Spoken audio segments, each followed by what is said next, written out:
Olá, esse é o programa Sociedade Solidária, um fórum para o diálogo sobre os desafios do Brasil, uma iniciativa da LBV. Na edição de hoje, falamos sobre a cultura de doações no Brasil.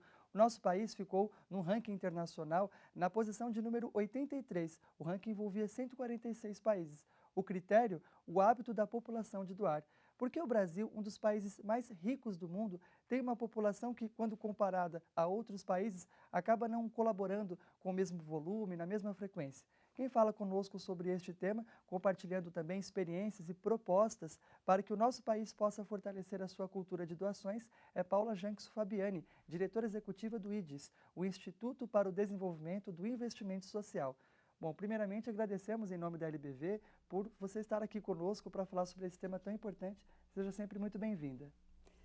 Eu gostaria de agradecer muito, cumprimentar as pessoas em casa e realmente agradecer porque eu acho que esse é um tema muito importante para o país.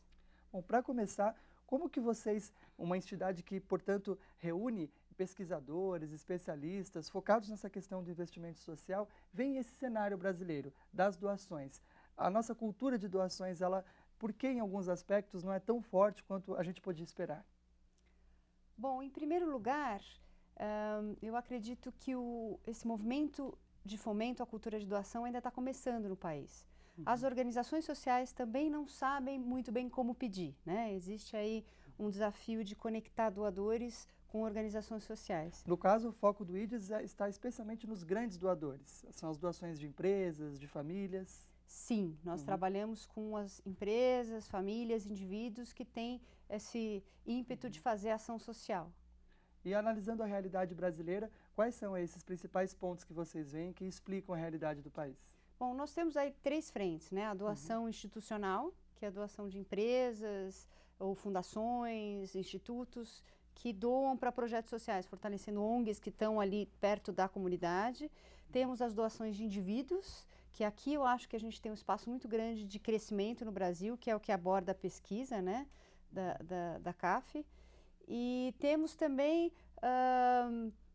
uma outra frente que é essa doação pulverizada, e aí a gente vê outros mecanismos como crowdfunding e essas plataformas de doação, onde você realmente atinge aí a população de uma maneira mais generalizada. Né? Sim. O crowdfunding são fundos feitos pela internet, principalmente, onde as pessoas elas passam a fazer as suas doações para fundos coletivos, para causas que elas consideram nobres. Seria mais ou menos isso. Isso, na verdade, muitas vezes são projetos específicos, né?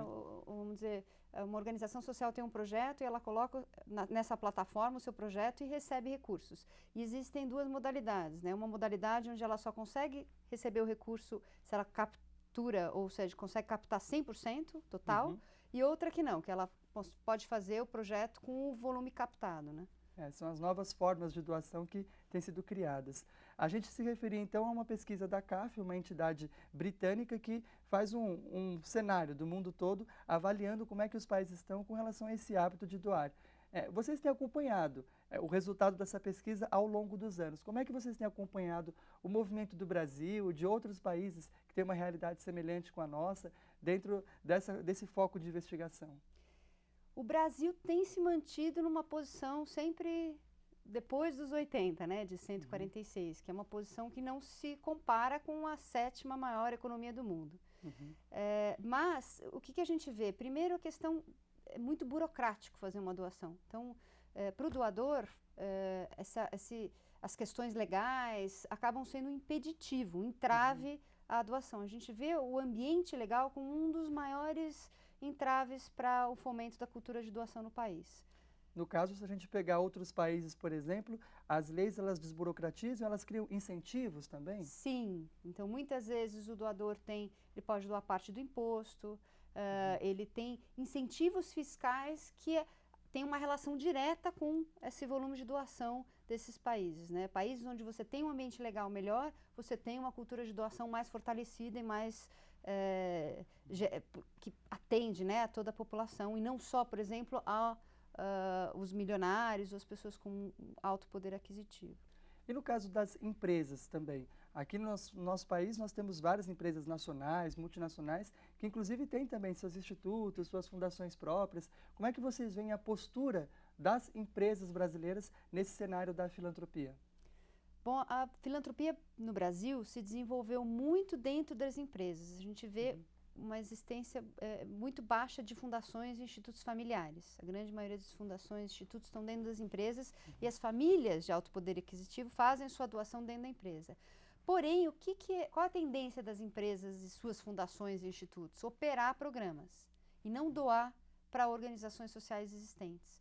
Então, a gente vê essa é uma questão muito importante, né? Porque as organizações sociais precisam captar e tem poucas alternativas para obter esses recursos. E uma outra questão recente que tem impactado o setor social no país é a saída das organizações internacionais.